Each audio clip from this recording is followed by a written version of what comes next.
জানা হয়েছে দেখুন। আলাদা করে বাটি নেওয়া দরকার নেই, এই বাটিতেই হয়ে যাবে। ভিলেজ রান্নাঘর। নমস্কার বন্ধুরা, ভিলেজ রান্নাঘর আপনাদেরকে সবাইকে আমার অনেক অনেক স্বাগত। আজকের রেসিপি বেগুন আলু আর মোরলা মাছের ঝাল হবে। তো বিশেষ কিছু লাগছে না, কম উপকরণ দিয়ে এটা খুব সহজেই বানানো হয়ে যাবে।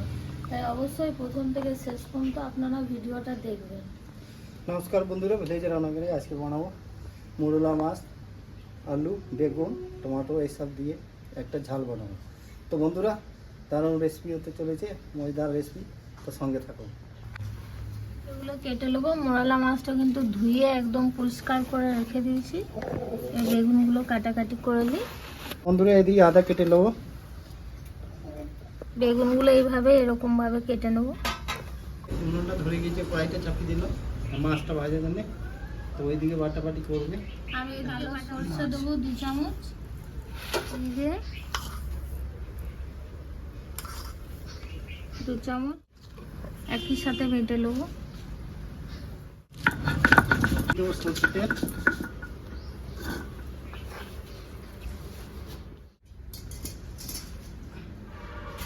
এদিকে আমার সরষে, আদা, গোটা জিরে, কাঁচা লঙ্কা বাটা হয়ে গেলে এবার তুলে নেবো। বন্ধুরা, এবারে মাছটা, তেলটা খুব গরম হয়ে গেছে, মাছটা ভেজে নেবো।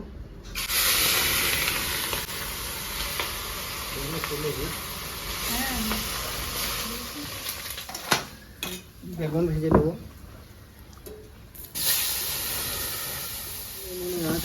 তেলে আগুন লেগে গেছে। তো বন্ধুরা, আজকে রেসিপিটাও হয়তো আগুন লাগা রেসিপি, সেই জন্য তেলে আগুন লাগতে পারে না। তো বন্ধুরা, বেগুনটাও আমার ভাজা হয়ে গেছে, বেগুনটাও তুলে নেবো। কালো জিরে, আলু,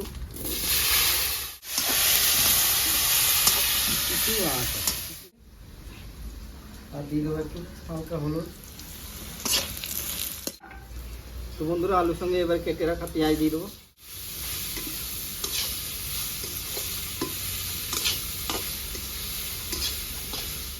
ভালো করে ভাজা হয়ে গেছে আলুর সঙ্গে। এবার দিয়ে দেবো আমি পরিমাণ মতো লবণ, দিয়ে দেবো হলুদ গুঁড়ো, কালারের জন্য রেড চিলি পাউডার 1.5 চামচ,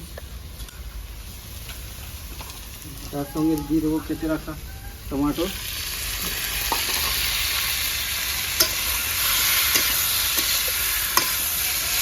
কেটে রাখা সর্ষে, জিরে আর কাঁচা লঙ্কা দিয়ে দেবো। আদা, আদাও ছিল না, লঙ্কা কম রাখি আমার সঙ্গে।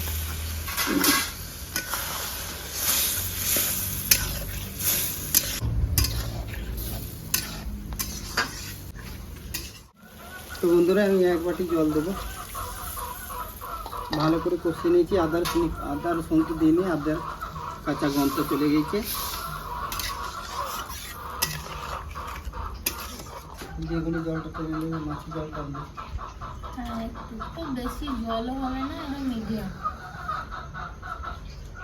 রান্নার তো জলে একটু যত পারবে জলগুলো ঢালবে। এবার বেগুনটা দিয়ে দেবো। ঝোলটা ভালো করে ফুটে গেছে, আলুগুলোও সেদ্ধ হয়ে গেছে। ভেজে রাখা মোরলা মাছটাও দিয়ে দেবো। এখানে 400 মাছ আছে মোরলা।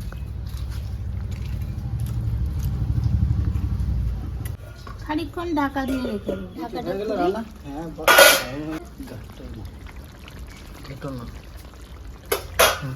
এবার নামিয়ে দেবো। পাতা ছড়িয়ে দেবো।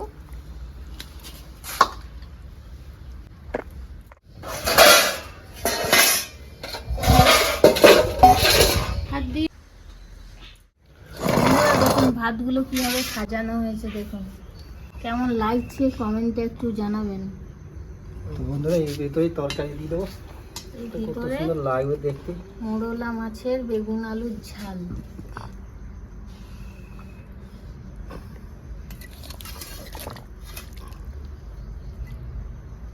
তো বন্ধুরা, আলাদা করে বাটি নেওয়া দরকার নেই, এই বাটিতেই হয়ে যাবে। তার সঙ্গে নেবো একটা কাঁচা লঙ্কা, নিল একটা কাঁচা লঙ্কা। কাঁচা লঙ্কা তো দেখি বন্ধুরা কেমন। এবার বাটিটা তো ভাঙতে হবে, না ভাঙলে খাওয়া যাবে না। বাটি না তো ভাঙলে বন্ধুরা তো রান্নাটা খাওয়া হয়ে যাবে গেছে কমপ্লিট। এবার খাওয়া দাওয়া করে দেখি, প্রথমে আমি মোড়লা মাছ খেয়ে দেবো।